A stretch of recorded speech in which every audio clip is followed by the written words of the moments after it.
Demokrasi dan penerapannya di Indonesia. Coba pikirkan, adakah perubahan positif yang ingin kamu lihat di sekolah, masyarakat, atau bahkan negara?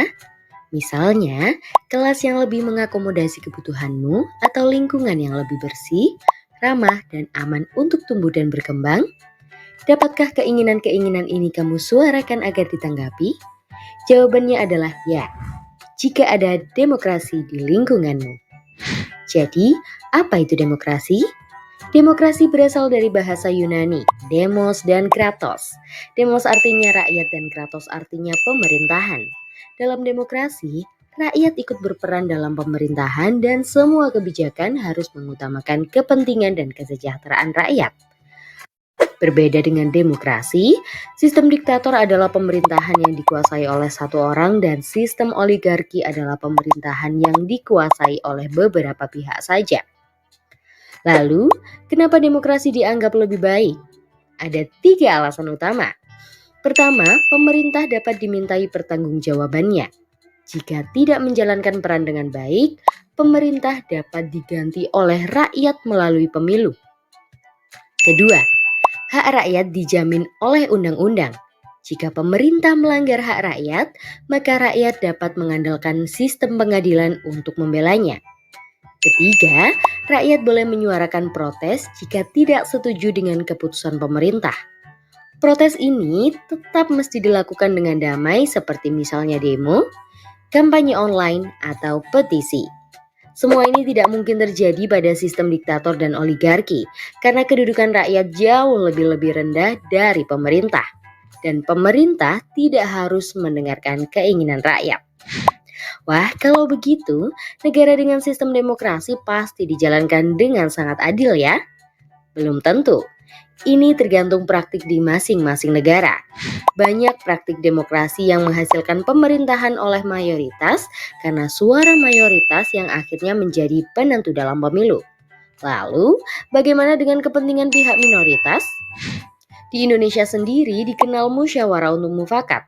Dengan bermusyawarah, kita memecahkan masalah bersama untuk dilaksanakan bersama.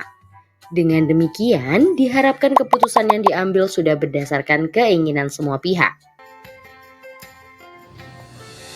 Masyarakat madani dan kesejahteraan umat. Konsep masyarakat madani merupakan penerjemahan atau pengislaman konsep civil society. Pemaknaan civil society sebagai masyarakat madani merujuk pada konsep dan bentuk masyarakat Madinah yang dibangun Nabi Muhammad. Karakteristik masyarakat madani terdiri dari yang pertama, ruang publik yang bebas, demokratisasi, toleransi, pluralisme, serta keadilan sosial. Ruang publik yang bebas, maknanya masyarakat memiliki akses penuh terhadap setiap kegiatan publik. Mereka berhak melakukan kegiatan secara merdeka dalam menyampaikan pendapat, berserikat, berkumpul, serta mempublikasikan informasi kepada publik.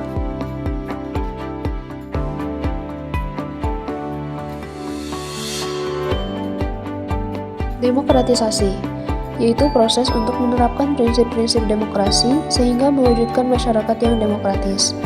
Untuk menumbuhkan demokratisasi dibutuhkan kesiapan anggota masyarakat berupa kesadaran pribadi, kesetaraan, dan kemandirian serta kemampuan untuk berperilaku demokratis kepada orang lain dan menerima perlakuan demokratis dari orang lain.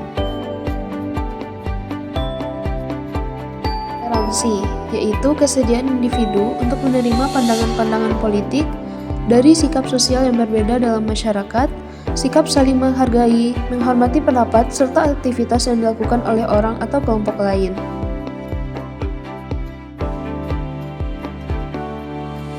Pluralisme, yaitu sikap mengakui dan menerima kenyataan masyarakat yang majemuk, disertai dengan sikap tulus bahwa kemajemukan sebagai nilai positif dan merupakan rahmat dari Tuhan Yang Maha Kuasa.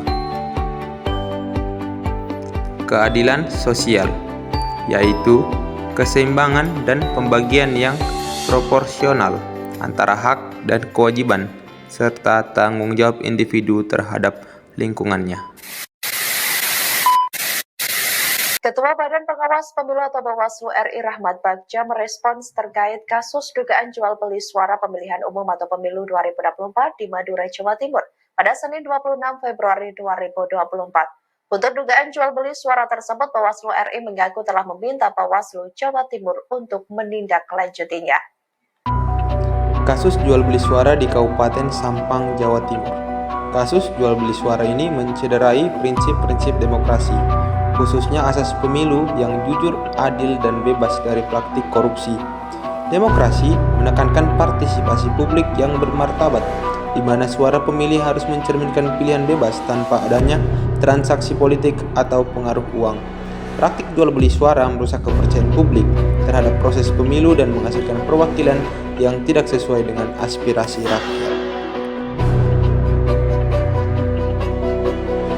A few moments later. Kasus penembakan terhadap Gama Rizky Nata Oktavandi, siswa SMKN di Semarang yang tewas ditembak Aibda Robik Zainuddin menampakkan titik terang. Setelah cukup lama ditutupi, hasil penyelidikan Propam Polda Jawa Tengah justru menunjukkan fakta lain. Gama ternyata ditembak bukan saat ada peristiwa tawuran. Kasus penembakan siswa SMK yang ternyata bukan karena tawuran di Semarang. Dalam demokrasi, hak hidup dan hak hukum setiap warga harus dijamin. Penembakan ini mencerminkan tindakan represif. Tindakan represif berarti penggunaan kekuatan atau tindakan kekerasan yang berlebihan oleh aparat, seperti menembak untuk membubarkan kerumunan. Ini bertentangan dengan prinsip due process dan transparansi hukum. Demokrasi mengharuskan aparat penegak hukum bertindak profesional, akuntabel, dan menjunjung hak asasi manusia.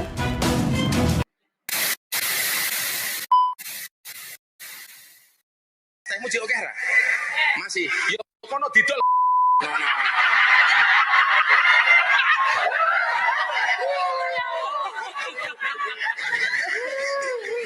Dolen dhisik, engko lak rong payu wis takdir.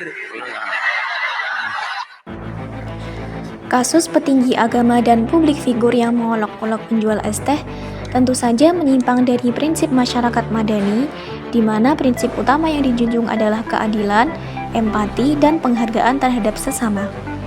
Mengolok-olok profesi penjual es teh mencerminkan sikap yang tidak menghargai kerja keras dan martabat individu. Setiap pekerjaan yang halal memiliki nilai dan peran penting dalam kehidupan bermasyarakat. Sebagai figur publik, petinggi agama memiliki tanggung jawab moral untuk menjaga ucapan agar tidak menyinggung atau merendahkan pihak lain. Kebebasan berpendapat harus disertai dengan etika dan tanggung jawab sosial. Sikap yang meremehkan profesi tertentu dapat merusak solidaritas dan memperlebar kesenjangan sosial. Few moments later. Nah, sebagai penutup, studi kasus tentang demokrasi dan masyarakat madani yang menyimpang menunjukkan bahwa meskipun prinsip-prinsip demokrasi dan masyarakat madani diharapkan dapat membangun sistem pemerintahan yang adil dan inklusif, kenyataannya seringkali terdapat penyimpangan yang mengarah pada ketidaksetaraan, pelemahan institusi, dan polarisasi sosial. Oleh karena itu, penting bagi kita, setiap elemen masyarakat untuk terus memperkuat pendidikan demokrasi, mendorong partisipasi aktif, dan menjaga nilai-nilai kebersamaan dalam rangka mewujudkan sistem yang benar-benar mengedepankan kesejahteraan bersama. Sekian, terima kasih.